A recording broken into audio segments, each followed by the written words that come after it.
everyone, welcome to Beyond Decadent Planning with Erin. If you are just joining us, I use a zero-based cash budgeting system. And today's video, we're going to be going over my cash planning. I get paid, or my family gets paid bi-weekly, and really what this means for zero-based cash budgeting is that every dollar that comes in has a purpose. And so based on my income for those 2 weeks, I identify how much money needs to stay in my account to pay my bills, because those are all auto withdrawn. And then any money left over is then given a purpose and withdrawn in cash. So you'll see here on my list for May 23rd, I've got $1,135 in cash available to go into my cash envelopes. So now in this video, I'm going to go through and identify how much is going to go in each category. My white categories here are all pretty standard. I don't vary too much in the amount that I use for each of these, usually within a couple dollars or $5 or so. As I'm in Canada, we have loonies and toonies, so I don't like to withdraw those. So they just stay in my account. And then if I have any left over, they all go into this little bucket, and that's kind of one of my savings plans. So when it starts to get filled, I then go and put it in cash, and then I put it towards my emergency fund. Okay, so in entertainment, I don't have a lot going on this week, so I'm just going to be putting $20 in there. Mine and my husband's spending is going to get $10. Gas, like I said, this is for a 2-week period, and it's for my husband and I, both of our vehicles, so we each get $100, so that's why I've got $200 in here. Groceries is also for a 2-week period. And again, for a Canadian family of 4, most of our budget, as you can see, is put into this one category. A little bit less than 50%, given I'm withdrawing $1,100. Household. So these are things like toilet paper, soap, hand soap, dishwasher soap, things that the whole family is going to use to take care of the household. I typically put about $25 in there. And then finally, restaurants. I was putting $200 in restaurants, but I had a couple pay periods that were a little bit lower, so I reduced it to $100, and it seems to be working okay. So I think I'm going to keep that up. And that really just means that over that 2-week period, I can only spend $100 on restaurants. Everything else needs to come out of my groceries to pay for feeding my family.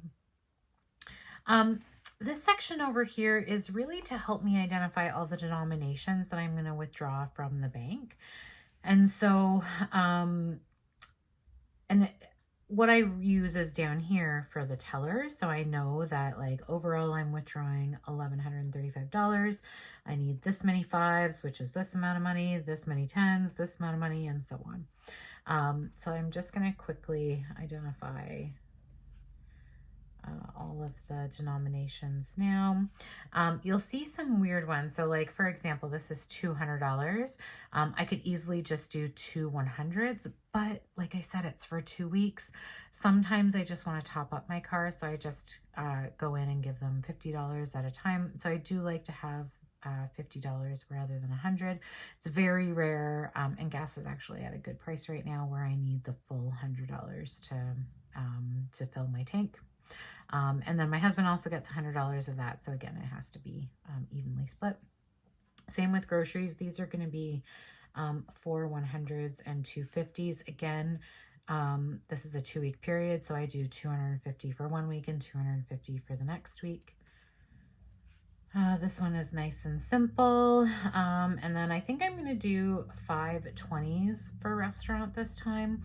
My husband actually made a comment. It's in the area where we live in.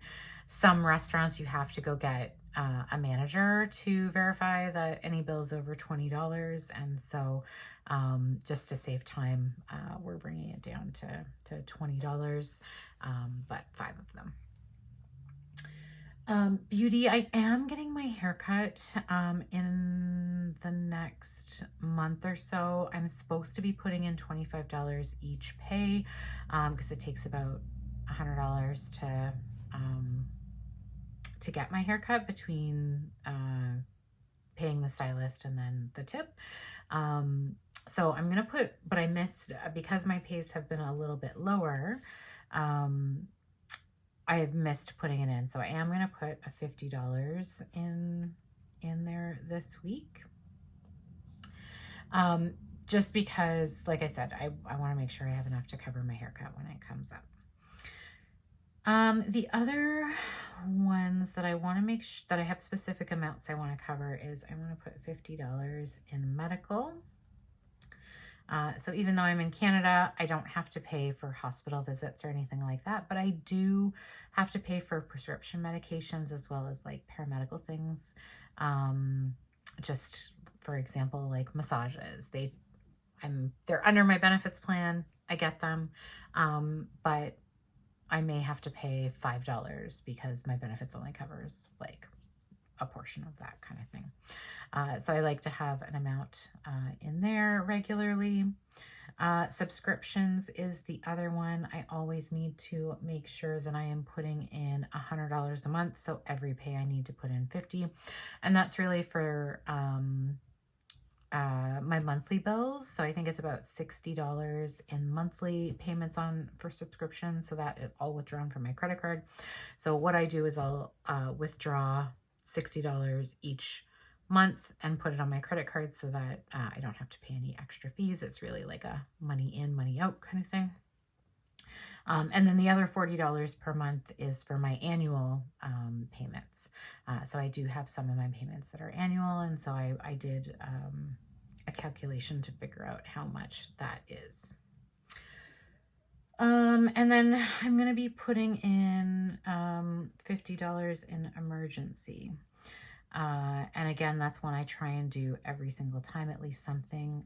Thankfully, my amount is a little bit bigger, so I am able to cover that. But now, of course, I'm at the point where I don't know how much money I have left, so I need to make some decisions on that. But these are kind of my standard amounts. So what I'm going to do is I'm going to put in 1135. So that's the total amount of cash I have. And then I'm just going to minus out the amounts that I've already allocated.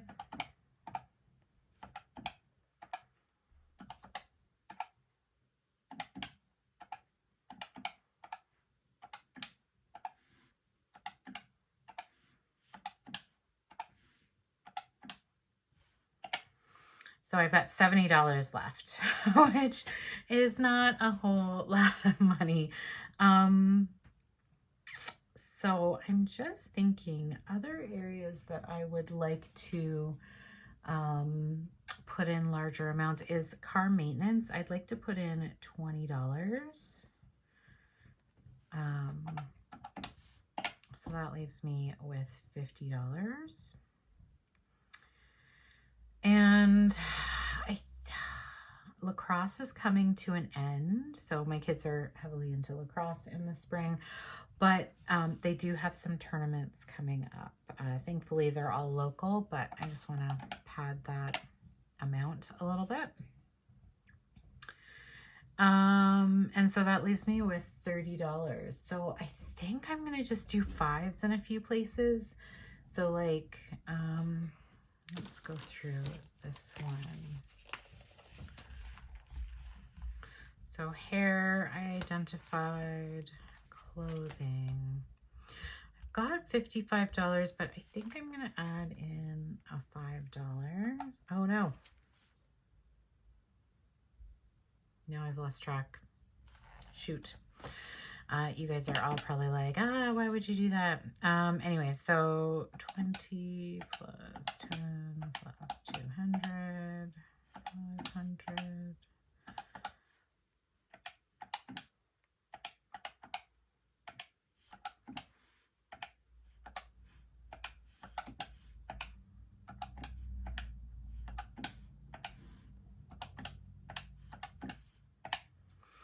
Okay, so minus 1135. So I've got $25 now. Okay. So let's put $25 on there. So I'm going to put 5 in clothing. I don't need anything in content, so we're going to leave that be. Oh, I did it again. 25. Costco has 30, so I think we'll put $5 in there.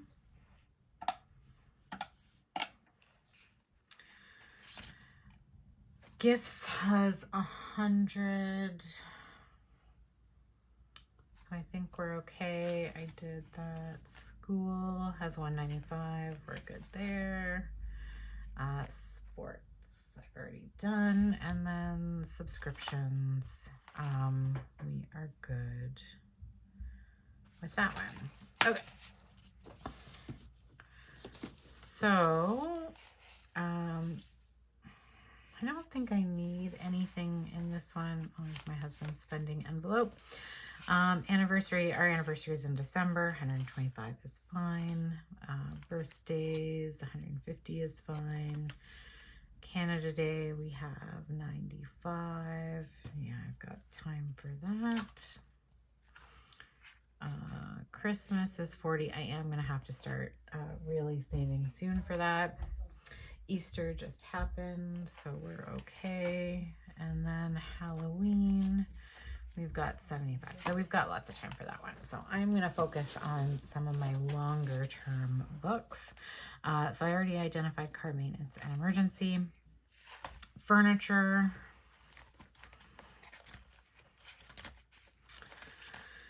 We've got 240. So I'm saving up for a stand-up fridge or freezer. Because I would like to get a half cow and a half pig. So maybe I'll put 5. Oh my goodness, I did it again.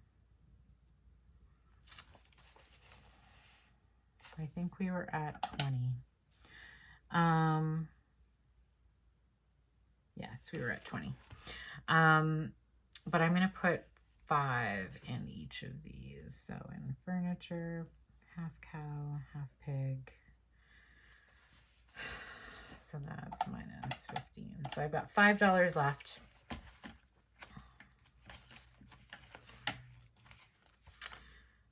Vacation. So this is empty. So I do want to start saving up for that again. So we will put the last $5 in vacation. And we are done. I am not going to go ahead and recount that because I feel like I've counted it so many times and I know I'm good. But I did forget to fill in some of these. So I'm just going to quickly write through here. 20, 50. There. So 1, 2, 3, 4, 5, 6, 7. 7 times 5, 35. We've got 2 10s, which is 20. 5, 6, 7, 8, 9.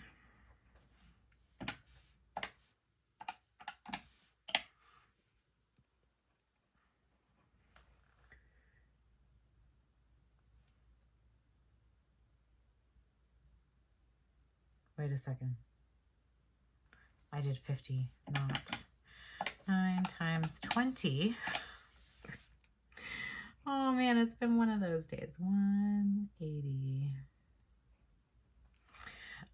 Okay, and then now we're on to the 50. So 5, 6, 7, 8, 9, 10, 11. Oh, 50, 50, 50, 50. 6, 7, 8, 9, 10. 10. That's 500, and then 4 is 400. So let's add all those up, make sure everything is good to go.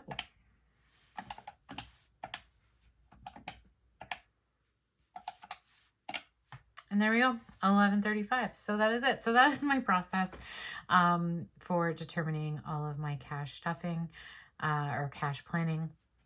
Next video, I will actually go through and put all of the money after I go to the bank into my cash envelopes. Thank you so much for watching. If you like this video, hit that like button. If you want to see more, hit subscribe. And as always, comments are welcome.